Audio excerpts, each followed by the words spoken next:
Hi guys! Welcome and welcome back to my YouTube channel. Today, tuturo ko sa inyo kung paano ba mag-transfer ng pera from Shopee Pay to GCash. So ayan, let's begin. First is go to your Shopee account. Next is itap nyo itong may arrow, itong cash in for free. After nan is mapupunta kayo dito sa Shopee Pay nyo, dito sa total balance. Then dito is makikita nyo itong send money, itap nyo yan.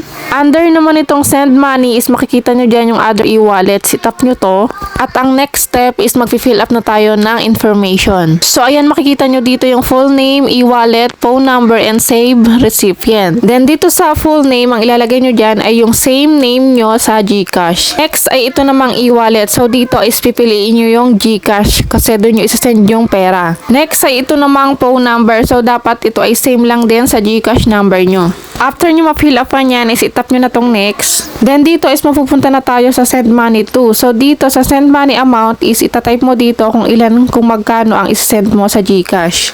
Reminder nga pala, kapag nag-send kayo ng pera, Shopee Pay to GCash is may charge siyang 15 pesos. Then, dito sa purpose is optional lang kahit wag nyo na siyang lagyan. Ayan, nandito na tayo sa confirm transaction. So, dito is pwede nyo siyang i-review kung tama yung nalagay nyo. And wag nyo din palang kalimutang basahin itong nasa baba, itong please ensure all details are correct. And after nan is pwede nyo na itong itap, itong send money now. And ayan, nakapag-send na tayo ng pera, Shopee Pay to GCash. And pwede nyo din palang i-check sa GCash kung pumasok na ang sinend nyong pera. Pumunta lang kayo sa GCash and then punta sa transaction.